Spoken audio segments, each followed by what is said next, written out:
just you get to choose. Right? Like here's the scenario. The environment gives us something which can be perceived as negative, can be perceived as not working, can be perceived as problematic. The world's ending. So we get to choose to see it like that, or we get to choose to see it as an opportunity. So clearly that it's my responsibility now to do that for other people. If I have information and, other people's success is my success and vice versa. Because you know what? Like, the challenges or the roadblocks are the journey themselves.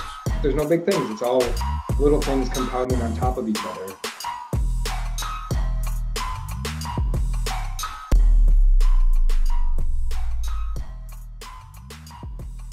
Coach, Seth. I heard you're feeling talkative today, and that seems to be appropriate. What's on your mind?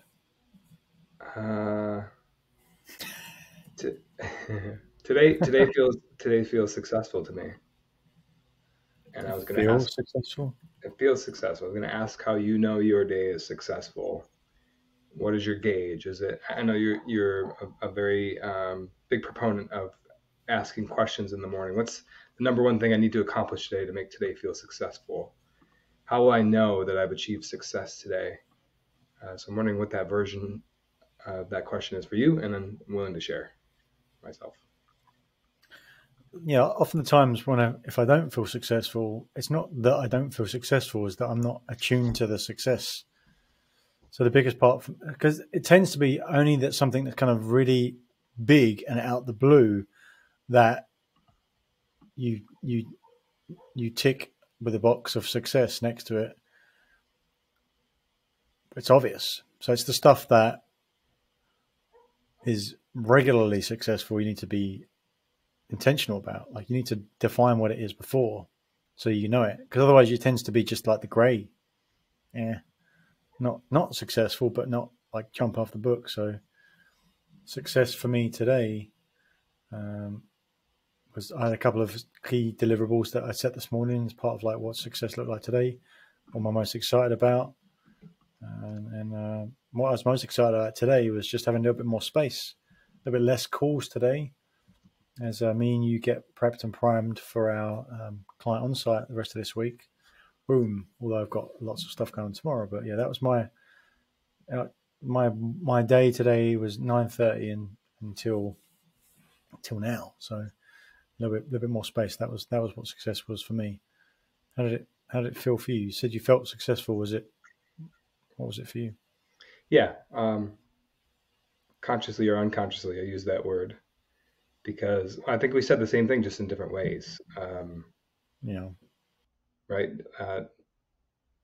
I don't think by anybody's usual definition that I had an extremely successful day. I didn't ink any huge deals or none of that astronomical stuff happened to me today. However, I'll borrow some of the latter part of your answer with I just had space. I had space in my schedule, and I feel like I'm not rushing from place to place. And as that comes out of my mouth, I don't know, can I define success with a negative or a non-negative?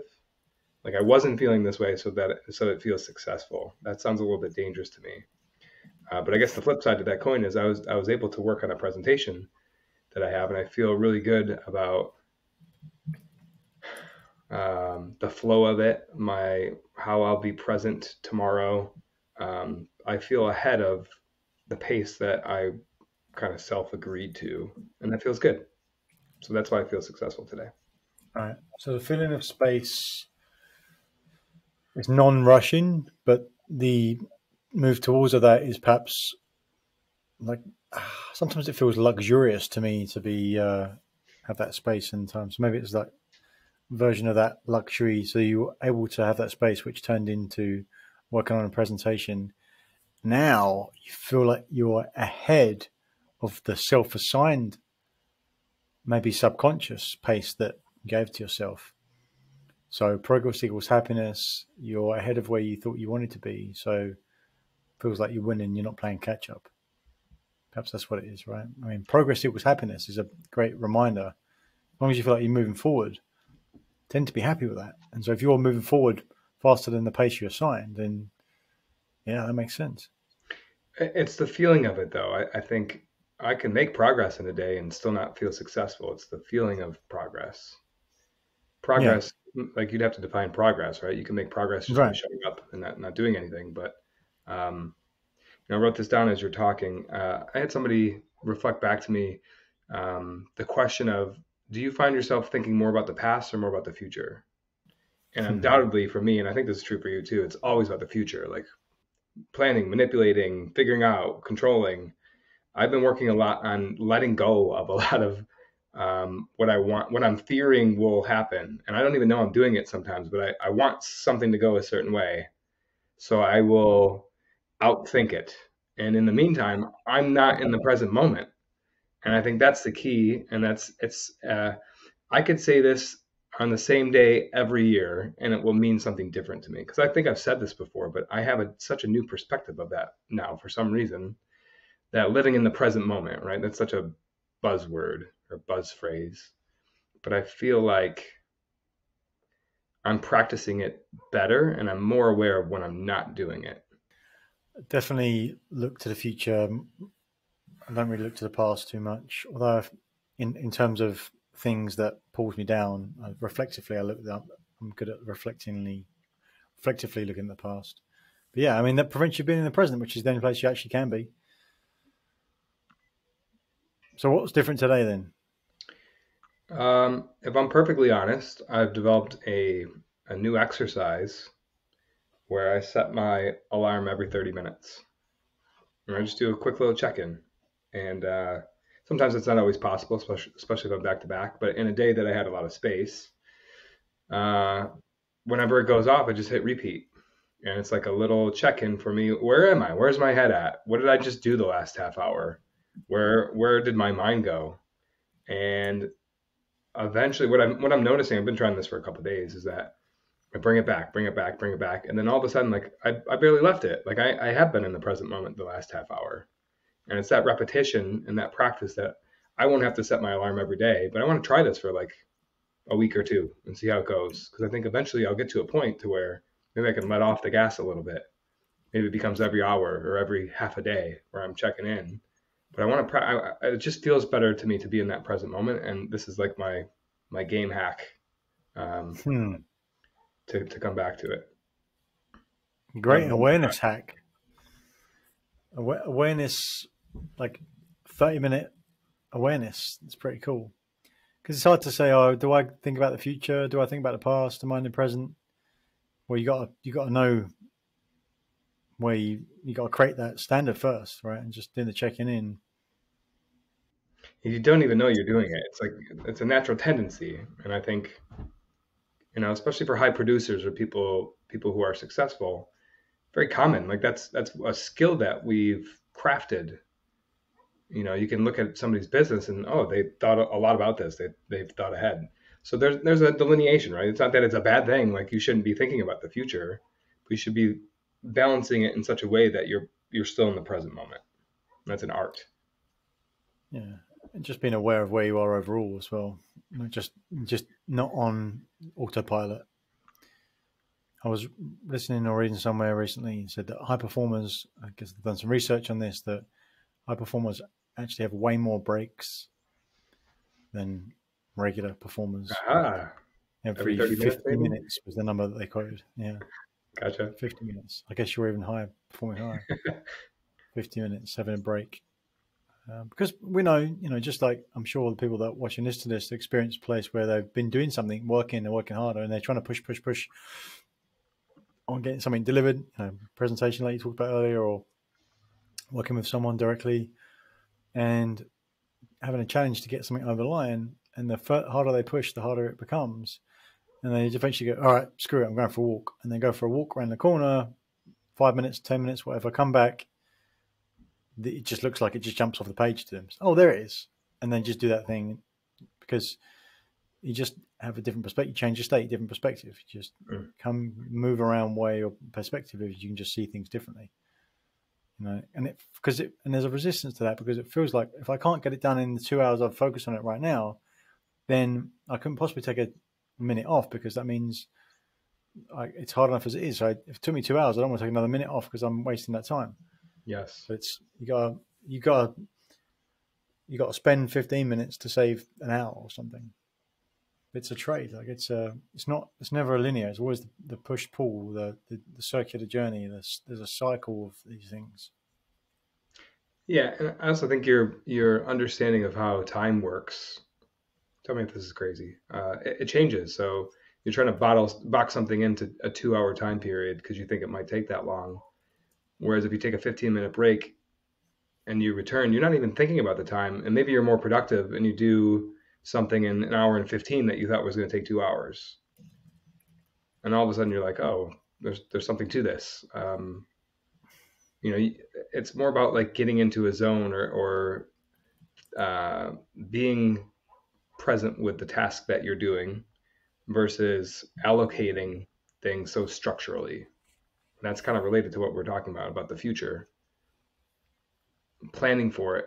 Things never really happen the way that we envision them in our mind, exactly, at least the way we envision them. There's other factors that we can't possibly contribute or calculate in our mind that happen.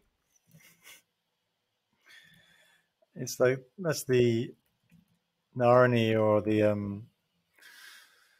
uh, it's just so interesting to think about the planning, right? We know that plans aren't going to go the way that we envision them most of the time. So it's like you could say, why bother then? But we know that they definitely won't if you don't. And then that also ties into Parkinson's law, which says things expand depending on how much time you give them.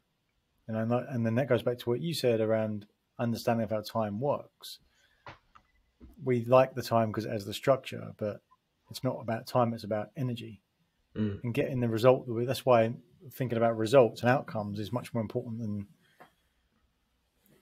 than thinking about like often what am I going to do right now. It's like, well, what do you want to get to? Oh, 2 hours to finish this presentation. Okay, well, like how would you do it if you had just 2 minutes to do it? Right, and just gives you a different perspective because it will. If you give it 2 hours and really that is really your limit, then it will take 2 hours. And part of that where like you got 2 hours of working on it, but it's going to take more. It's because in the back of your mind you knew that really that wasn't 2 hours. When you could say it's 2 hours for today. Mm.